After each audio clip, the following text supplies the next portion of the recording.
Okay, so I've had the song Agnes All Along rolling through my head since last week's WandaVision episode.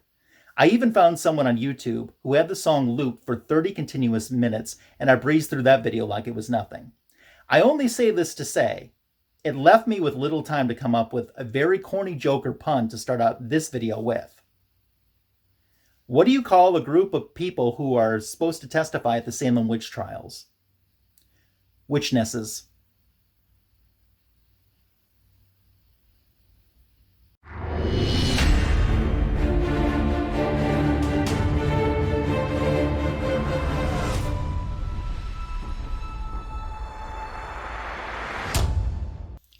1693, Salem, Massachusetts is where we began this episode 8 of WandaVision, as we find Agatha Harkness being tied to a stake, pleading for her life from a bunch of other witches, including her own mother, who deems that Agatha must be killed for dabbling in dark magics.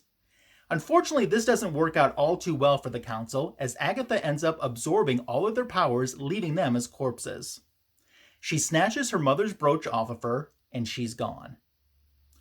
This cuts us back to present day where we left off in Agatha's basement with Wanda being held captive. Answers are coming in. Finally, Agatha mentions Wanda's accent that comes and goes.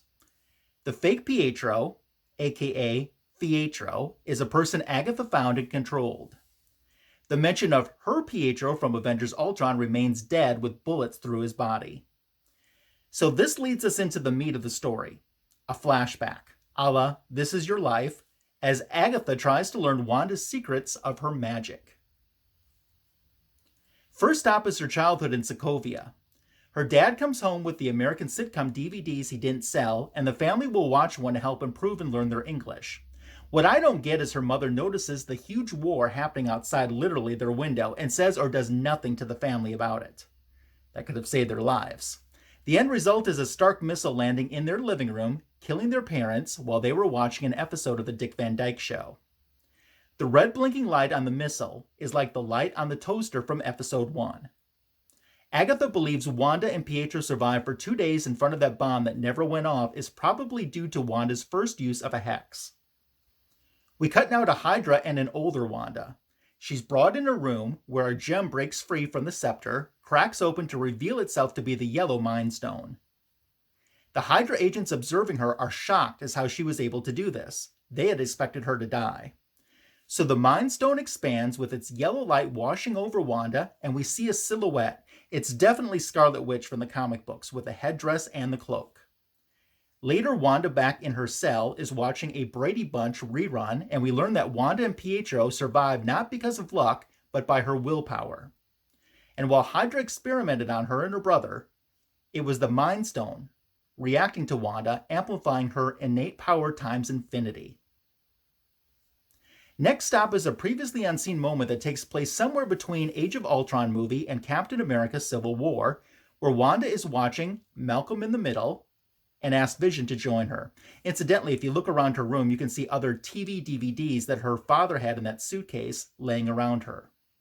She opens up to Vision about her feelings, about losing Pietro, which includes one of my favorite lines from this episode where Vision says, "What is grief if not love preserving?" And you see the two of them falling in love with each other literally in front of our eyes. Next up is a very recent moment where Wanda is at the Sword Office on a mission to recover Vision's body, not to bring him back, but to bury him for her own healing. This is where director Haywood comes into the picture, and it's him who plants the seed of Wanda resurrecting Vision instead of burying him. Now that makes me start to think, is he Mephisto? I know with this show everybody says, oh, is this person Mephisto? Is this creature Mephisto? Where's Mephisto coming? This was my biggest indication so far that he possibly is Mephisto. But back to our story. Haywood leads Wanda to his dismantled body, and she puts her hand on his collapsed forehead and she says, "I can't feel you." That hit the heartstrings for me.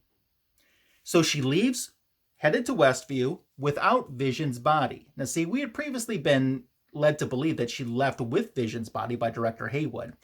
But she gets in her car, which incidentally is very much Scarlet Witch colored, and she heads to Westview, and she ends up at the plot of land that Vision had bought them to grow old together. She unleashes a flood of energy and constructs not only a house and a community to her liking, but a vision, one she can grow old with together. This explains why Vision can't live outside of the hex. He's not real outside of the hex. Now we're done with our stroll down memory lane, and Wanda hears the kids screaming for her. Outside, Agatha has the kids on a magical leash as she explains that Wanda is yielding chaos magic. Yes, we've been waiting to hear those two words, chaos magic. And then in the next sentence, she says two more words we've really been waiting to hear for a long time. Agatha says, and that makes you a Scarlet Witch. Okay, so now we get another mid-credit scene this week, and this one is a big one. Director Haywood, who has assembled and deassembled and reassembled his weapon many times over, now has something to power it with. The energy that came from the drone that was sent into Westview, you know, the one that Wanda threw back at his feet in an earlier episode.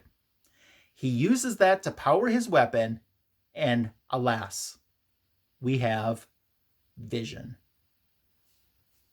Okay, some personal thoughts on this episode. First of all, jumping back to Agatha Harkness and the witches at the beginning. So if Agatha has chaos magic as well, like Wanda, okay, that's red. The witches had blue, and she absorbed their powers. That explains her purple energy, her purple magic. The transitions from each moment in time to the next one are done very well in this episode.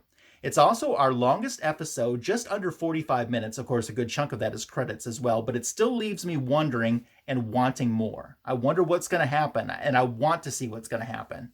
It doesn't feel like a long episode at all. They've done a very good job about that. I don't remember a commercial being in this episode, which I think is the first one that didn't feature a commercial. And I loved hearing Scarlet Witch's name being mentioned, and the mid-credit scene reminded me of a West Coast Avengers cover that was an homage to Vision's first appearance. Speaking of comic book covers, I've been showing you some different ones that featured Vision and Scarlet Witch, and in the last few videos I've been focusing on the covers from their second 12-issue limited series in the 1980s, and I want to continue that now. Here is the cover to issue number 9.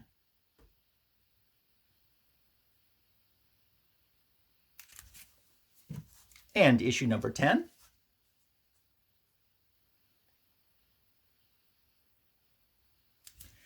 Number 11 is up next.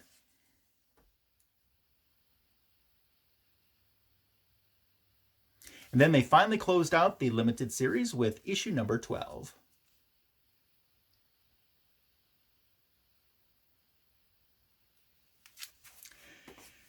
So if you haven't checked out some other videos that I've dropped on my channel this week, I hope that you will. I actually did another reaction video, which is completely different from, at least I thought it was completely different from these type of reaction videos I've been doing with you on WandaVision, probably because the show is so different. But I did one for the pilot episode of Superman and Lois that aired earlier this week on the CW network. So if you haven't had a chance to watch that video, I would appreciate if you would check it out sometime and give me some feedback. I'm not planning on doing a weekly video recap on Superman and Lois, but it might be something I might do quarterly, or whenever the show goes on hiatus, then I'll throw my feelings and opinions on how I think the series has progressed so far. The big test will be to see how episode 2 is, because I really liked episode 1 a lot, the pilot. I thought it was really good. So check out that video if you don't mind. I also have an AOK unboxing from Copy 801 and D-Ruck Comics. That video dropped this week earlier in the week as well. So if you haven't seen that, I hope you'll check that out as we wrap up this video. I also want to give a special thank you to a great friend of mine who you can find on Instagram, Mr. Fridge Art. He helped me out with a few things this week. When I had my video filmed for the unboxing of the AOKs from Copy 801 and D-Ruck Comics, but I ran into a little snag with designing some nice thumbnail cover art for the YouTube video, and he came through for me and designed the entire thing. As I said, my video was already produced, so I wasn't able to give him credit in that video, but I did want to take a moment to acknowledge that. And in my Superman and Lois pilot first thoughts video, I was looking for one particular image that I couldn't seem to find anywhere, and I was talking to him about that, and he found the image for me in time. And once again, I already had the video produced, so I wasn't able to give him thank you credit in that video, but I did want to take this moment now to salute Mr. Fridge Art, who you can find on Instagram. Check out his drawings and his artwork there, and thank him not only for his friendship and support, but for helping me out, especially this week on these videos. He's always been a very big cheerleader and encourager of my videos and my YouTube channel. And we've been friends for a few decades now. So thank you very much. I certainly appreciate it. If you're new to my channel, I hope that you'll click the subscribe button. That means the world to me when you do that. Absolutely does. Leave a comment below. Let me know what you've been thinking of WandaVision overall, and specifically this episode. I'd love to dialogue with you about that or anything else that you'd like to talk about. You can give this video a thumbs up too. That certainly wouldn't hurt my feelings. And I look forward to seeing you with one more. We got one more episode left of WandaVision. It should be the big one. And next Friday we'll have that. So make plans to join me to talk about that again. Have a great rest of your day and take care.